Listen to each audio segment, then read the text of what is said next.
وَتَرَكْنَا بَعْضَهُمْ يَوْمَئِذٍ يَمُوجُ فِي بَعْضٍ، اور ہم ان میں سے بعض کو، یعنی جو یاجوج ماجوج ہیں، ان میں سے بعض کو یومئذ، جس دن ایسا ہوگا، جس دن اللہ کا وعدہ آئے گا اور یہ دیوار ٹوٹے گی، یموج فی بعض، ہم ان کو ایسا کر دیں گے کہ یہ ایک دوسرے میں گھس رہے ہوں گے۔ یہ مضمون احادیث میں آیا ہے۔ دیکھیں قرآن میں اور احادیث صحیحہ میں جو یاجوج ماجوج اور اس دیوار کا ہمیں ملتا ہے نا، میں صرف اس کو آپ کے سامنے بیان کروں گا، باقی اس بارے میں ڈیٹیل میں آپ جائیں گے تو بہت کچھ آپ کو انٹرنیٹ پہ بھی مل جائے گا، مفسرین کی کتابوں میں بھی مل جائے گا، اور لوگوں کی اپنی اپنی تحقیقات ہیں، اپنے اپنے تبصرے ہیں۔ نہ میں ان تبصروں کو صحیح کہہ رہا ہوں نہ غلط کہہ رہا ہوں، کتابیں بھری ہوئی ہیں، وہ آپ جائیں پڑھیں اس کو، لیکن جتنی بات قرآن سے اور صحیح احادیث سے یاجوج ماجوج کے بارے میں ثابت ہوتی ہے، میں صرف اس کو آپ کے سامنے ابھی پیش کر رہا ہوں۔ پہلا عقیدہ تو یہ ثابت ہوتا ہے کہ یاجوج ماجوج ایک قوم ہے، انسان ہے، وہ کوئی انسانوں کے علاوہ کوئی الگ مخلوق نہیں ہے، لیکن ہیں بڑے فسادی۔ دوسری بات، یہ بہت قدیم ہے، ذوالقرنین جب گئے تو اس سے پہلے کی یہ قوم ہے، اور زمین میں پہلے سے فساد مچا رہی ہے، لیکن بہت زیادہ ان کی کثرت نہیں تھی جتنی کثرت قرب قیامت میں ہوگی، کیونکہ نسل ان کی بہت تیزی کے ساتھ بڑھ رہی ہے۔ تیسری بات یہ ہے کہ اللہ نے ان کو دنیا کے کسی حصے میں رکھ کے چھپا دیا ہے۔ چھپایا اس لیے ہے کہ ان کے ظاہر ہونے کا ایک ٹائم ہے، اور وہ ہے حضرت عیسیٰ علیہ السلام کا دور۔ حضرت عیسیٰ ابن مریم کے دور میں یاجوج ماجوج ظاہر ہوں گے، تو اسی کو آپ چوتھا پوائنٹ بھی کہہ سکتے ہیں۔ تیسرا پوائنٹ کیا ہو گیا کہ ان کو چھپا دیا گیا ہے، لہذا یہ جو لوگ کہتے ہیں نا یاجوج ماجوج دریافت ہو گئے ہیں فلاں جگہ ہیں فلاں جگہ ہیں، تو بھائی ہمیں جب ایک چیز چھپا دی گئی ہے اور ایک ٹائم بتا دیا گیا ہے کہ اس ٹائم پہ ظاہر ہوں گے، تو اس سے پہلے وہ دریافت ہو ہی نہیں سکتے۔ پہلے دریافت ہو گئے تو اس کا مطلب نبی صلی اللہ علیہ وسلم کی گویا پیش گوئی غلط ہو گئی، تو جو جس کا ٹائم ہے اسی ٹائم پہ وہ ظاہر ہوں گے۔ چوتھی بات میں نے جیسے بتائی کہ حضرت عیسیٰ علیہ السلام کے دور میں وہ ظاہر ہوں گے۔ پانچویں بات، صحیح حدیث سے یہ بات ثابت ہے کہ یاجوج ماجوج وہ جو دیوار بنی تھی اس کو چاٹتے رہتے ہیں، ختم کرتے ہیں۔ اب چاٹنا کا جو لفظ حدیث میں ہے اس سے مراد زبان سے چاٹنا بھی ہو سکتا ہے، اور یہ کنایا بھی ہو سکتا ہے کہ اس کو ختم کرنے کی کوشش میں لگے ہوئے ہیں۔ اور ایسے چاٹنا، جب ہم کوئی چیز چاٹتے ہیں نا تو بہت تھوڑی تھوڑی وہ ختم ہوتی ہے، تو اتنی موٹی اتنی بڑی دیوار ہے کہ وہ انہوں نے اپنی اسٹرگل اور اپنی محنت نہیں چھوڑی ہے، تو وہ دیوار کو کسی نہ کسی طریقے سے گھسائی میں اس کے لگے رہتے ہیں۔ تو زبان سے بھی چاٹنا ہو سکتا ہے، اور کسی اور طریقے سے اس کو ختم کرنے کی کوشش بھی مراد ہو سکتی ہے۔ اور حدیث میں آتا ہے کہ ایک دن آئے گا، وہ جب ختم ہونے والی ہوتی ہے نا تو وہ کہتے ہیں کہ ہم کل اس کو دوبارہ شروع کریں گے اور کل ہم اس کو ختم کر دیں گے، لیکن وہ اللہ تعالیٰ اپنی قدرت سے دوبارہ اس دیوار کو اتنا ہی موٹا کر دیتے ہیں جتنا ذوالقرنین نے کیا تھا۔ تو قرب قیامت میں جب حضرت عیسیٰ علیہ السلام کا ظہور ہوگا تو وہ یہ کہیں گے ہم انشاءاللہ اس کو کل ختم کریں گے۔ تو انشاءاللہ کا لفظ جب استعمال کریں گے، کیونکہ وہ قوم ہے کافر، وہ اللہ پہ اعتماد کرنا، اللہ پہ توکل کرنا یہ چیز نہیں ہے۔ جیسے کافر تو نہیں کہے گا نا اللہ نے چاہا تو وہ اللہ پہ یقین نہیں رکھتے، تو وہ جب اللہ کا نام لیں گے اور کہیں گے کہ اللہ نے چاہا تو ہم اس کو کل ختم کر دیں گے، تو پھر اسلام کی وجہ سے وہ دیوار ختم ہو جائے گی۔ اس کی مثال ایسے جیسے حدیث میں آتا ہے، پچھلی قوموں میں ایک نوجوان تھا جو جادوگر کے پاس بھی جاتا تھا اور راہب کے پاس بھی جاتا تھا، جس کا سورہ بروج میں تذکرہ ہے، والسماء ذات البروج میں۔ تو جب وہ نوجوان پکڑا گیا، وہ مسلمان ہو گیا تھا، بادشاہ نے اس کو بھیجا تھا جادوگر کے پاس کہ جادو سیکھے، لیکن وہ راہب کے پاس جاتا، عیسائیت سیکھی اس نے اور نیک مسلمان بن گیا۔ تو بادشاہ نے اس کو قتل کرنے کی حتی الامکان کوشش کی، مگر وہ قتل نہیں ہو پا رہا تھا۔ بادشاہ نے اس کو پہاڑ پہ بھیجا اپنے سپاہیوں کو لے کے کہ پہاڑ سے لے جا کے اس کو گرا دو، لیکن اللہ نے مدد کی کہ وہ سپاہی گر گئے، یہ بچ گیا۔ بادشاہ نے حکم دیا اس کو سمندر میں لے جا کے غرق کر دو، وہ سارے سپاہی غرق ہو گئے، یہ بچ گیا۔ تو کسی بھی طرح سے اس کی قتل کی کوششیں کامیاب نہیں ہو رہی تھیں، تو اس نے بادشاہ سے کہا کہ تو اگر مجھے قتل کرنا چاہتا ہے نا تو چوک پہ کھڑا کر کے تیر مجھے مار اور کہے کہ بسم اللہ ورب ھذا الغلام، اس نوجوان کے رب کے نام سے میں اس کو قتل کرتا ہوں۔ تو اللہ کا نام لے کے مجھے مارے گا تو میں قتل ہو جاؤں گا۔ نوجوان یہ قربانی اس لیے دے رہا تھا کہ بادشاہ جب پوری پبلک کے سامنے اللہ کا نام لے گا تو لوگوں کو یقین آ جائے گا کہ بھئی اللہ کا نام لینے سے تو کام ہو گیا، اور اللہ کا نام لیے بغیر کام نہیں ہو رہا تھا۔ تو جو بادشاہ اللہ کو مانتا نہیں تھا، آج اس کو بھی اللہ کا نام لینا پڑا ہے۔ تو نوجوان نے یہ قربانی اس لیے دی کہ بادشاہ جب اللہ کا نام لے گا لوگوں کو اللہ کی ذات پہ یقین آئے گا اور لوگ مسلمان ہو جائیں گے، عیسائیت کو قبول کر لیں گے۔ تو اس نوجوان نے یہ قربانی دی، اور بادشاہ نے اللہ کا نام لے کے جب تیر مارا تو وہ نوجوان شہید ہو گیا، اور لیکن پورا ملک مسلمان ہو گیا، عیسائیت قبول کر لی۔ اور سورہ بروج میں پھر اللہ نے ان کا تبصرہ کیا، ان کا واقعہ بیان کیا ان کے بارے میں کہ کیسے بادشاہ نے خندقیں کھود کھود کے پوری قوم کو جو ہے وہ جو دین سے پیچھے نہیں ہٹے ان کو کس طرح سے آگ میں پھینک دیا ان سب کو۔ تو اس سے پتہ چلتا ہے کہ کافر بھی بعض دفعہ جب اللہ کا نام لیتا ہے نا تو اس کو دنیاوی فائدہ ہو جاتا ہے۔ تو یاجوج ماجوج بھی تنگ آ کر پھر اللہ کا نام لیں گے اور کہیں گے اللہ نے چاہا تو ہم اس دیوار کو کل ختم کر دیں گے، اور بالآخر وہ دیوار ختم ہو جائے گی۔ پھر قرآن کے الفاظ ہیں آگے کہ جب یہ دیوار ختم ہوگی وَتَرَكْنَا بَعْضَهُمْ يَوْمَئِذٍ، اچھا ہاں میں بتا رہا تھا کہ حدیث سے کیا پوائنٹ پتہ چلتے ہیں، تو یہ 5 پوائنٹ ہو گئے۔ چھٹا پوائنٹ یہ کہ حضرت عیسیٰ ہی کے دور میں یہ کسی وبا کے ذریعے ہلاک ہو جائیں گے۔ حضرت عیسیٰ علیہ الصلوۃ والسلام یہ اتنے زیادہ ہوں گے کہ ان سے لڑنا ممکن نہیں ہوگا، جیسے کہ قرآن میں بھی آ رہا ہے وَتَرَكْنَا بَعْضَهُمْ يَوْمَئِذٍ يَمُوجُ فِي بَعْضٍ، ہم ان میں سے بعض کو بعض کے اندر گھسا دیں گے، اتنی کثرت سے ایک دوسرے میں، اب آبادی کی کثرت بہت ہوگی ان کی، گھسے ہوئے ہوں گے ایک دوسرے میں، یہ جیسے چیونٹیاں اور مکوڑے ہوتے ہیں، تو ان سے لڑنا ممکن نہیں ہوگا۔ تو حضرت عیسیٰ علیہ الصلوۃ والسلام لوگوں کو لے کے کوہ طور پہ چلے جائیں گے، اور باقی مسلمان وہ اپنے اپنے گھروں کے اندر بند ہو جائیں گے، اور پھر اللہ کی طرف سے ایک وبا آئے گی، اور اس وبا میں یہ سارے کے سارے ہلاک ہو جائیں گے، اور پھر جب ہلاک ہو جائیں گے تو اتنی زیادہ ان کی لاشیں زمین پہ ہوں گی، اتنی زیادہ کہ انسانی آبادی ان کی لاشوں سے متعفن ہونا اور بیمار ہونا شروع ہو جائے گی، ان کی لاشوں سے بدبو اٹھے گی، اور ظاہر ہے انسان ہوں گے یہ، تو اس کی وجہ سے جو زمین کا ماحول خراب ہوگا، پھر حضرت عیسیٰ علیہ الصلوۃ والسلام اللہ سے دعا مانگیں گے کہ اللہ تعالیٰ ان کو کسی طرح ٹھکانے لگائے، کوئی انتظام کرے، پھر حدیث میں آتا ہے بارشیں ہوں گی اور سیلاب آئیں گے، اور ان کی لاشیں بہہ بہہ کے پانیوں میں جا کے، سمندروں میں جا کے ختم ہو جائیں گی، اللہ تعالیٰ ان کو اس طرح سے ٹھکانے لگائے گا۔ تو یہ یہاں تک جتنے بھی مضامین ہیں یہ صحیح احادیث سے ثابت ہے۔ تو قرآن کہتا ہے وَتَرَكْنَا بَعْضَهُمْ يَوْمَئِذٍ يَمُوجُ فِي بَعْضٍ، ہم ان میں سے بعض کو بعض میں چھوڑ دیں گے، بہت کثرت ہوگی، وَنُفِخَ فِي الصُّورِ، اور پھر سور پھونکا جائے گا۔ قرآن میں تو یہ کہ سور پھونکا جائے گا، ایسے لگ رہا ہے جیسے فوراً پھونکا جائے گا، مگر احادیث میں تفسیر ہے کہ فوراً نہیں پھونکا جائے گا۔ یاجوج ماجوج قیامت کی نشانیوں میں سے ایک بہت بڑی نشانی ہوگی، یعنی یہ اس بات کی علامت ہوگی کہ اب قیامت بہت قریب ہے۔ تو حضرت عیسیٰ ابن مریم علیہ السلام جب نازل ہوں گے، میں تھوڑی سی ترتیب بیان کر دیتا ہوں کہ جو کیونکہ بات یاجوج ماجوج کی چل رہی ہے تو اس سے منسلک جو واقعات ہیں جو اس دور میں ہوں گے وہ بھی میں اسی لیکچر کے ضمن میں بیان کر دیتا ہوں۔ ہمیں صحیح حدیث سے یہ پتہ چلتا ہے کہ قرب قیامت میں جب مسلمان بہت کسمہ پرسی میں ہوں گے تو خراسان سے لشکر اٹھے گا۔ خراسان یہ افغانستان اور ایران کا حصہ، اس علاقے کو نبی صلی اللہ علیہ وسلم کے دور میں خراسان کہا جاتا ہے، جس میں قندھار بھی آتا ہے، ایران کا بھی حصہ آتا ہے اس میں۔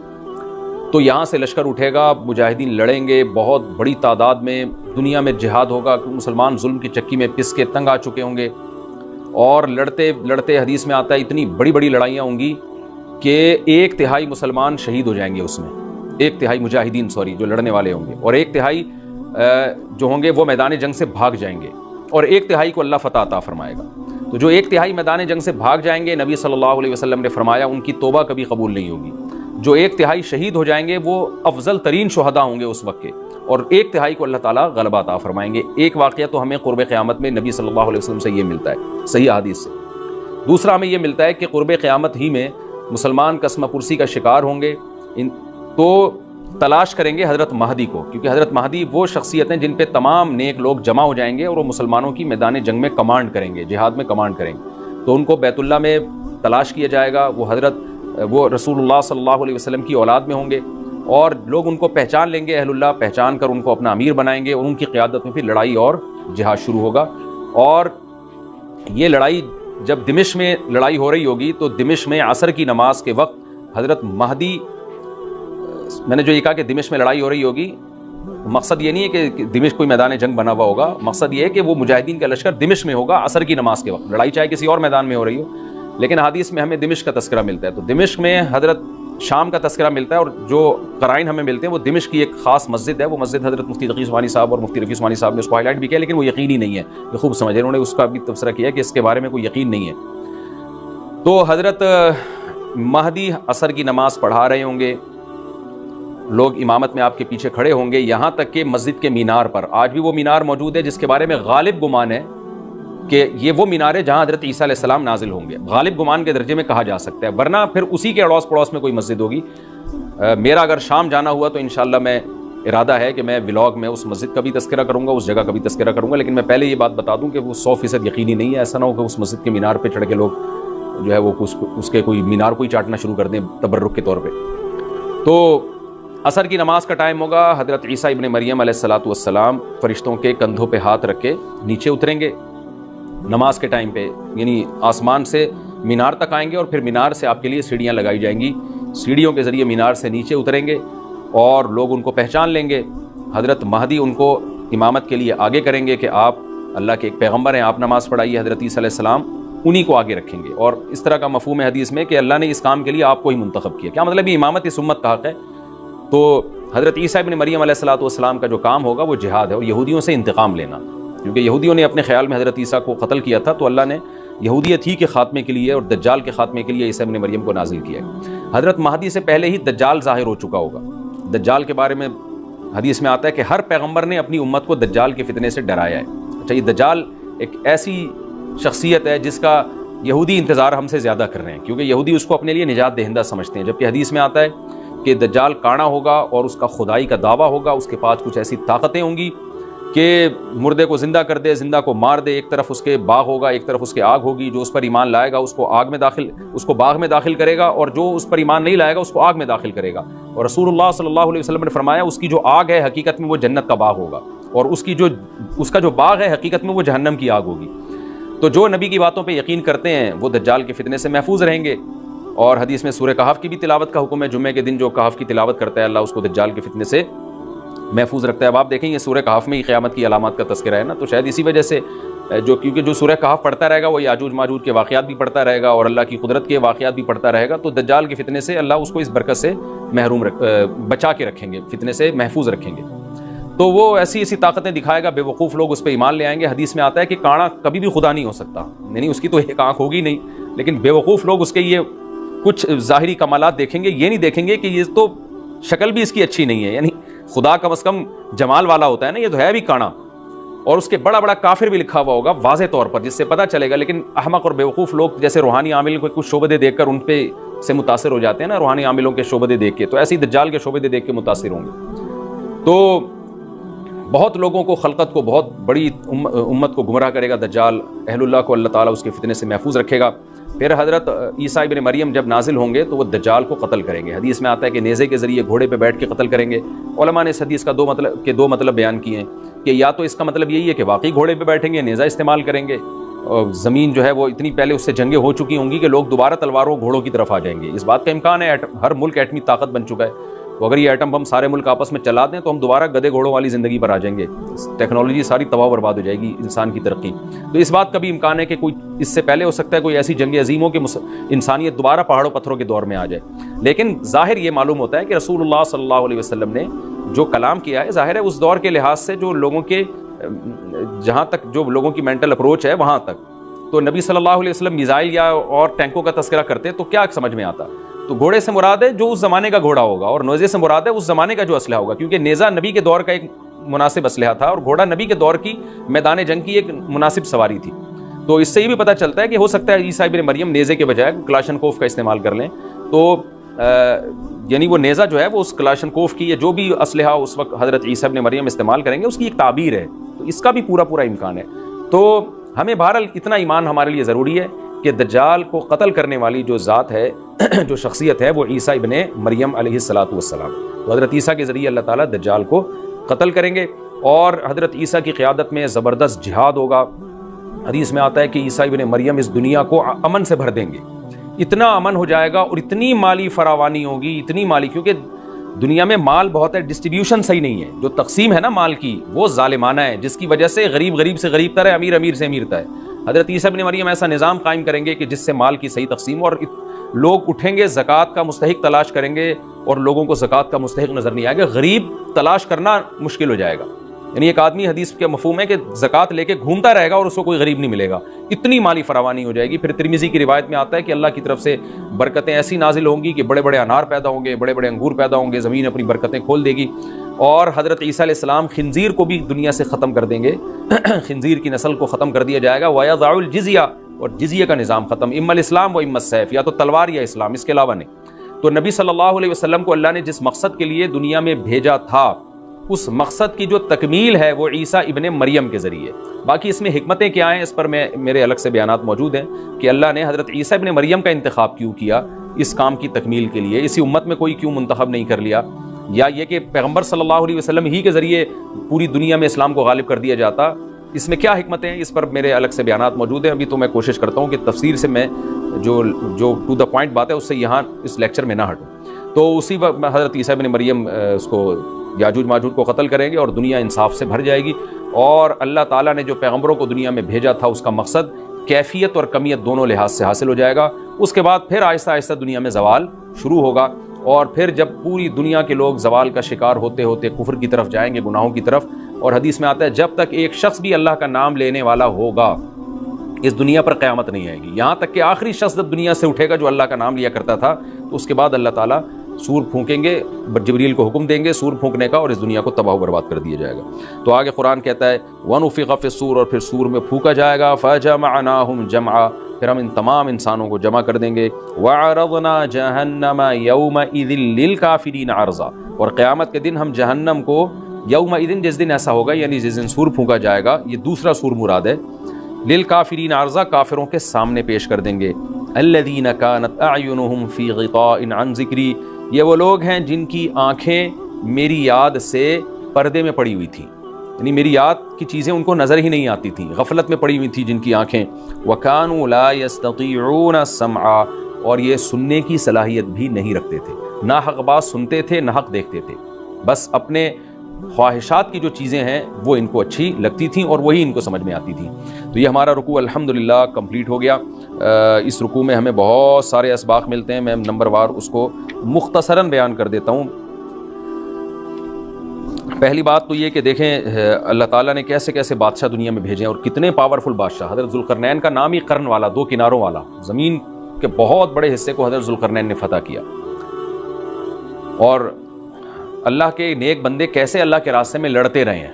تو یہ جو لوگ بیٹھ جاتے ہیں نا بس عبادت کرو اور لڑائی وڑائی اسلام میں ہے ہی نہیں, یہ دنیا میں کوئی بھی عقل مند اس نظریے کا حامی نہیں ہوگا. تو طاقت اور قوت کی اسلام میں بہت زیادہ اہمیت ہے. اس سے ہمیں یہ بھی پتہ چلتا ہے کہ اپنے ملک کی, خاص طور پر اسلامی ملک کی جو فوجی قوتیں ہیں, جو فوجی طاقتیں ہیں, ان کی ہمیں قدر کرنی چاہیے. کیونکہ اگر کوئی بھی ملک عسکری لحاظ سے کمزور ہو جائے, کیونکہ اللہ تعالیٰ تو جو عسکری لحاظ سے طاقتور قومیں تھیں اللہ نے ان کا کتنا تذکرہ کیا, ہاں وہ اللہ کے باغی نہ ہوں. تو اسلامی ملک میں کوئی بھی اسلامی کنٹری ہے, چاہے سعودی عرب ہے, چاہے پاکستان ہے, چاہے ترکی ہے, کوئی بھی اسلامی کنٹری ہے, اس کی فوج کی قدر کرنی چاہیے, کیونکہ اسی کی وجہ سے ملک کا بارڈر محفوظ ہوتا ہے. اگر مسلمان عسکری لحاظ سے کمزور ہونا شروع ہو جائیں تو کافر ہمیں گاجر مولی کی طرح کاٹنا شروع کر دیں, اسلام دشمن قوتیں ہمیں کھا جائیں, ختم کر دیں ہمیں کھا کے. تو نیک قوتوں کو اپنی بقا کے لیے ہمیشہ سے ایک اسلحے کی اور طاقت کی ضرورت رہتی ہے. اس کی اہمیت اسلام میں بہت زیادہ ہے. موسیٰ علیہ الصلوۃ والسلام کے بعد کتنے بڑے بڑے جنگی کمانڈر پیدا ہوئے. ذوالقرنین کا اللہ نے کیسا تذکرہ کیا. ذوالقرنین کی عبادت کا کہیں بھی تذکرہ نہیں, حالانکہ وہ بڑے عبادت گزار بھی تھے. داؤد علیہ السلام کی عبادت کا تذکرہ بھی ہے, ان کی تلوار اور طاقت کا تذکرہ بھی ہے. تو اللہ تعالیٰ جہاں عبادت کا تذکرہ کرتے ہیں تو طاقت اور قوت کا بھی تذکرہ کرتے ہیں. اس سے عسکری لحاظ سے اپنے آپ کو مضبوط کرنے کی اہمیت کا ہمیں پتہ چلتا ہے کہ اسلام میں اس کی بڑی اہمیت ہے. کسی بھی اسلامی ملک کی فوج کا مورال کسی بھی لحاظ سے ڈاؤن نہیں ہونا چاہیے, اور عسکری لحاظ سے وہ کسی بھی لحاظ سے کمزور نہیں ہونی چاہیے. اور اس کو چاہیے کہ اعدوا لهم ما استطعتم من قوہ پر عمل کرے, کہ قرآن کہہ رہا ہے روز بروز اپنی طاقت اور قوت میں اضافہ کرنے کی کوشش کرو. اس سے مسلم قوم کو کبھی بھی غافل نہیں ہونا چاہیے, اور کوئی بھی ایسا کام جس سے مسلمان قوتیں اور طاقتیں کمزور ہونا شروع ہو جائیں, اس کام سے ہمیں بچنا چاہیے. دوسری بات ہمیں یہ پتہ چلی کہ اللہ تعالیٰ نے اہل اسلام کے ذمے پوری دنیا کی ذمہ داری لگائی ہے, کسی ایک ملک کی نہیں.